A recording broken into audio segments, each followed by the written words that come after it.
வாழ்க்கையில ஒரு முன்னேற்றத்துக்கு எங்கேயாவது தடை வந்ததுன்னா அதுக்கு பிதிருசாபம் இருந்தாதான் அப்படி வரும். பிதிருசாபம் இல்ல, பிதிர்கள் அனுகிரகம் இருந்தா முன்னேற்றம் கரெக்டா இருக்கு. அதனாலதானே ஒரு பூஜை மற்ற விஷயத்தை காட்டிலும் ஸ்ராத்தத்தை கண்டா பயப்படுவார். ஸ்ரத்தையா கிரியமான கர்மா, தர்ப்பணம் ஒழுங்கா பண்ணணும், ஸ்ரார்த்தம் ஒழுங்கா பண்ணணும், அதை விட்டுடக்கூடாது. ஏன்னா தந்தும் தன்வன் பிதிருன்னு ஏச்சேத்து. இவன் ஒழுங்கா ஸ்ரார்த்தாதிகள் பண்றானா இல்லையான்னு குழந்தைகளை பார்த்து தெரியும்னா. கோழிக்கோடுல 1950 ஒரு மீட்டிங் நடந்தது. எங்க தாத்தா சதஸ் நடக்கிறது, செங்காலிபுரம் அனந்தராம தீட்சிதர் அதுல கலந்துக்கிறார். ஒவ்வொருத்தருக்கும் ஒவ்வொரு சப்ஜெக்ட்ல பேசணும். எங்க தாத்தாவுக்கு பிதிர் பூஜனம்னு சப்ஜெக்ட், பிதிர்களை பூஜை பண்றது அப்படிங்கிற சப்ஜெக்ட்ல அவர் பேசுறார். அந்த சதஸுக்கு ஹெட்டா வந்திருக்கிறவர் திருவனந்தபுரம் ஹைகோர்ட் ஜட்ஜ். அவர் பிராமணர். அவரோட சொந்த ஊர் கொல்லம். ஆனா இப்ப அவர் திருவனந்தபுரத்துல இருக்கார். தாத்தாவோட பேசிட்டு இருக்கிறது அவர் சாதாரணமா சொன்னார், எனக்கு இதுல எல்லாம் கான்பிடன்ஸ் கிடையாதுன்னு. அவர் யாரு? அந்த ஜட்ஜ். சிரார்த்தம் தர்ப்பணம் இதெல்லாம் எனக்கு பெருசா நம்பிக்கை கிடையாது அப்படியே சொல்றார். அந்த பொதுவாவே இந்த இங்கிலீஷ் படிப்பே ஒரு முட்டாள்தனமான திமிரை கொடுக்கும். அதுதான் அதுல உள்ள பிரச்சனை. அவனுக்கு அந்த சப்ஜெக்டும் புரியாது, இதையும் கண்டு வெறுப்பான். இதான் அதுல உள்ள ப்ராப்ளமே. நீ இதை பத்தி தெரிஞ்சுட்டு இது தப்புன்னு சொன்னா நியாயங்களாம், இல்ல இன்னும் அதை கரெக்டா புரிஞ்சுட்டாவது சரினாலும் சரிங்களாம். அதையும் புரிஞ்சுக்க மாட்டான், இதையும் வெறுப்பான். அது மாதிரி ஒரு சிஸ்டம் அந்த இங்கிலீஷ் படிப்போட தன்மையை. இவர் அது மாதிரி பேசுறார். ஏதோ சார்த்தங்கள்லாம் பண்ணலன்னா என்ன ஆயிடும்னு கேட்டார். உடனே தாத்தா சொன்னால், எப்ப பலன் கொடுக்கணுமோ அப்ப பைத்தியம் பிடிக்கும். இப்படிதான் சொன்னார் எங்க தாத்தா.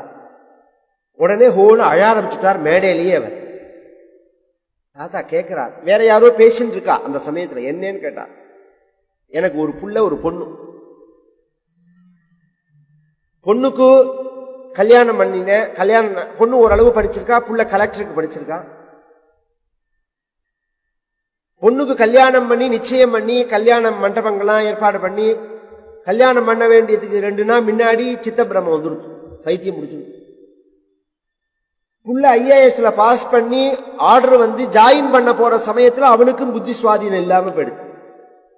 இந்த 2 பேருடைய புத்தி சுவாதீனம் இல்லாததை பார்த்துட்டு என் பொண்டாட்டியும் 6 மாசமா பைத்தியம் தான். அவர் சொன்னது அப்படியே சொல்றேன். நான் என்ன பண்ணணும்னு கேட்டார். தாத்தா அதுக்குள்ள நீங்க நான் அப்பா அம்மா காலமானத்திலேருந்தே நான் ஒண்ணுமே பண்ணல அப்படின்னாரு.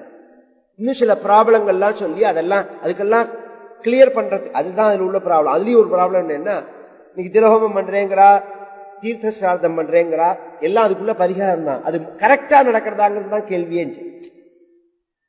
நாம அந்த சாஸ்திரத்தை நான் தோஷம் சொல்லல. ரொம்ப பேர் என்ன சொல்லுவான்னா, நான் போய் திலகோமம் பண்ணினேன் சரியாகலம்பா. திலகோமம் சரியா நடந்துதான் தான் கேள்வியேஞ்ச. நாம ஒரு சாமான் வாங்குறதா இருந்தா 10 கடை ஏறி இறங்கி விசாரிச்சு வாங்குறது இல்லையா? அது மாதிரி இது மாதிரி காரியங்கள் பண்ணும்போது குருட்டு நம்பிக்கை மட்டும் போராது, நாலெட்ஜ் இருக்கணும், விசாரிக்கணும். கரெக்டா இது என்ன விஷயம், இது என்ன ஒரு 1/2 மணி நேரம் செலவிச்சா புரிஞ்சு. நீங்க நாலெட்ஜ் இல்லாதனால தானே இதுல ஏமாத்தே வரது.